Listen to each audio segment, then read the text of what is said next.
Hey everyone, it's Jared here, and yes, I'm back with another movie review. This time I'm reviewing the movie Stay Tuned from 1992. This was directed by Peter Hyams, and I guess probably the most notable thing that he's made is 2010, the year we make contact, which I haven't actually seen, but that is a notable film from him, and of course it is a sequel to 2001: A Space Odyssey, which is a movie that I do love.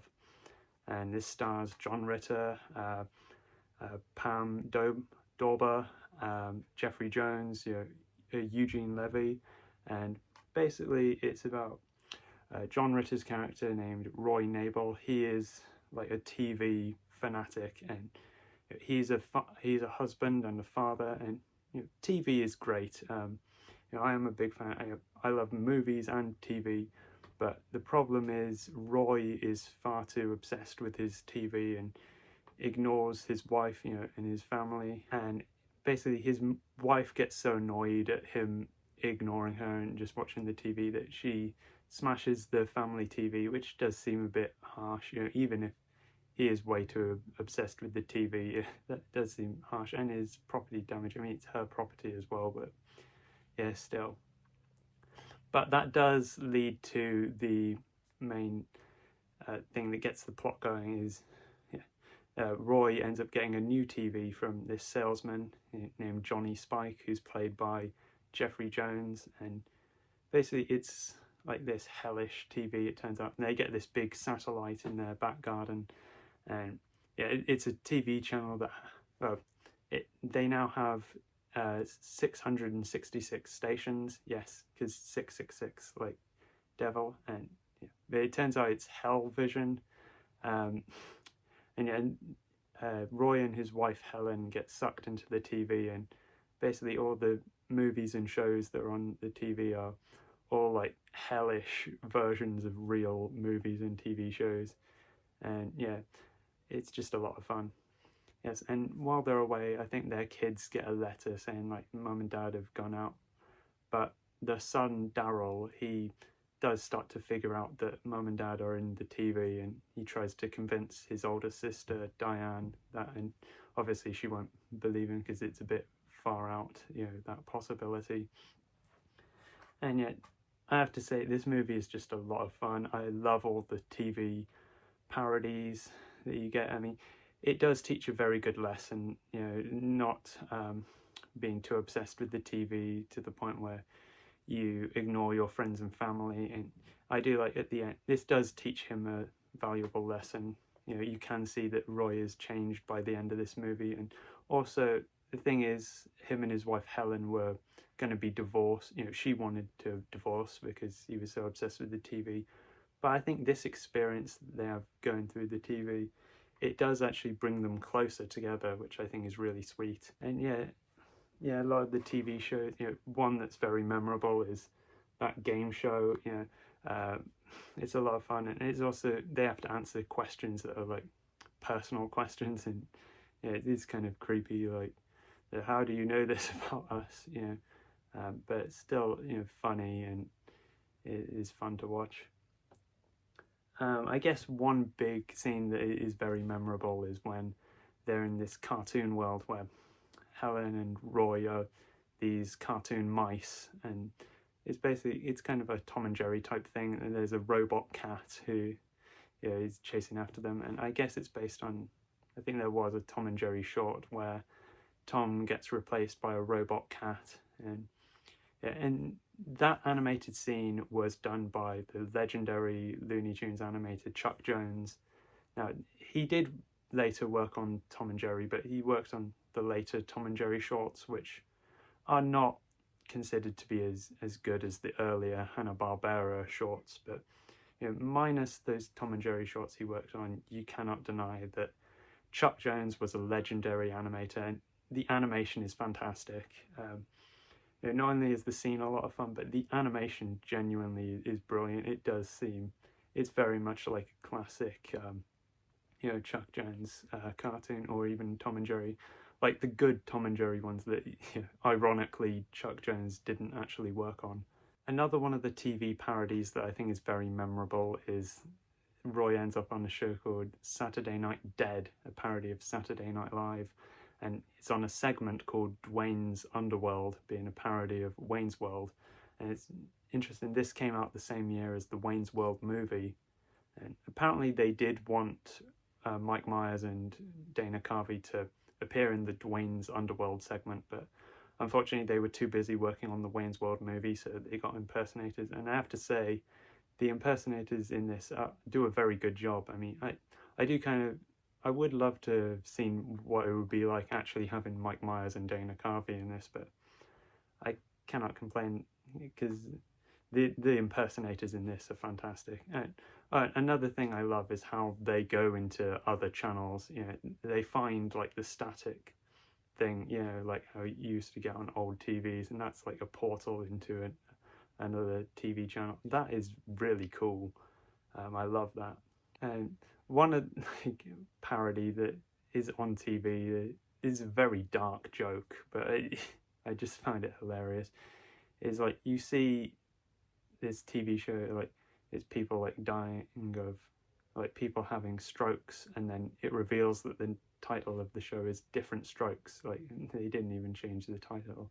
Like that's very dark, but I have to admit I did find that funny. And yeah, when Daryl starts to figure out that mum and dad are in the TV, well, at first he realizes that his bike is in the TV, because his bike was sucked up by the satellite dish, and then it appears on a TV show that's like the Manson family. I guess it's meant to be like a Leave It to Beaver type sitcom, like a 50s sitcom, but yeah, the Manson family obviously making it a lot darker. Yeah, it's quite funny that it's meant to be like this wholesome sitcom, but the Manson family is what it's called. And he is convinced that it actually is his bike, and it's not just a bike that happens to look like his. And yeah, his sister is like, don't you mean it looks like yours? No, it is mine. And admittedly, I do think that's a bit far-fetched. I mean, I guess maybe it's because it's like a 50s TV show and he had a more modern type bike, but would you really jump to the conclusion that it's actually your bike if you saw a bike that looks a lot like yours on the TV? You know. But then later on, when he sees the mice in the cartoon who look and sound just like mum and dad, and also, yeah, the mother Helen, she looks at pictures of the kids and it's mice versions of him and his sister. Like that, I think seems a lot more suspicious, and you would catch on to that. But the bike thing does seem a bit far-fetched. Yeah. And later on, he sees his parents in like a noir film. Yeah, that obviously would give it away. Yeah, even though it is teaching the lesson of don't watch too much TV, which is a good lesson, by the way, I think it does really appeal to me as a big fan of TV, because I do recognise, a lot of the TV shows that it's making fun of, like parodying. I know the specific TV shows and also like some of the genres of TV shows that it's parodying. A lot of the shows they're parodying I have seen, and some of them I know of, even if I haven't seen them. So I think if you are a big TV buff, this is a movie that is going to appeal to you for that. And one that I think is really good for like fans of John Ritter is there's this one bit where he appears in a parody of Three's Company, and it plays the theme song and the two women walk in and he just screams. Yeah, so that's really cool, because that was the show that made him famous in America, at least. Personally, I am a lot more familiar with the British version, Man About the House, because if you didn't know, Three's Company was actually a remake of a British TV show called Man About the House. Yeah, I am a lot more familiar with the British version, but they had to, of course, reference a show that made him famous in the first place. Yeah, and I guess the two main actors in this it's fitting because they're both actors who are known for TV shows. John Ritter first became known for Three's Company, and of course Pam Dawber, if I say her name right. He was known for Mork and Mindy with Robin Williams. Yeah, and I will say the cast in this movie are fantastic. I mentioned John Ritter and Pam Dawber. Both they're great as the husband and wife main characters. John Ritter, I thought, was always a fantastic actor. Yeah. I mean, I mentioned they're known for TV shows. I guess this was around the time John Ritter was building up a bit of a film career, because this was right after he did the Problem Child films, which I do love. Especially the first one. I love. I do quite like the second one as well. Before that, he did a movie with. I know he did a movie with Jim Belushi called Real Men, which I actually haven't seen. And he was in the It miniseries, which I guess you could say is a movie, well, a TV movie. And yeah, unfortunately this movie didn't do so well, but it does seem it has gained a bit of a cult following. I have seen a lot of stuff online, people saying how much they love this movie, how fun it is, and yeah, I have to agree with them, and I definitely am part of that cult following. This movie's a lot of fun. And I'm thinking, like, after this, like, he did do a TV show after this, 10 years after this, called 8 Simple Rules, which I do like that show, but unfortunately he passed away during the making of season 2. And I'm thinking, like, the movies that he did after this, he did Bride of Chucky and also Bad Santa, which are more popular films, but he's not the main character in those. So I don't know if this bombing like killed his career as like a lead actor. But I think that's a shame, because I think he is quite underrated as a lead actor. I know on television he had success as a lead actor in Three's Company and 8 Simple Rules, but not as much on the big screen. But I think he does really work as a lead actor in this, and I guess also in Problem Child. Although I know you could say like the kid in Problem Child is more the main character, but those films do still have a lot of focus on John Ritter's character, and I do think he works really well in those as well. We do have Eugene Levy in this, who they meet in the TV world, and funnily enough, he was also in a TV show called Stay Tuned, which is completely unrelated to this film. But yeah, Eugene Levy always is a very enjoyable actor in anything I've seen him in. And of course, as the main villain of the movie, we have Jeffrey Jones, who I'll just say, like, if it wasn't for him being such a creep in real life, I would probably say that he is a legendary character actor. I mean, fuck him as a person, but he was great at playing asshole characters or even straight up villains. His character in this is a straight up villain, but in some of his other movies, he's not necessarily a villain, but he is still an asshole, and he did play that very well. It's just, unfortunately, he turned out to be a real asshole in real life as well.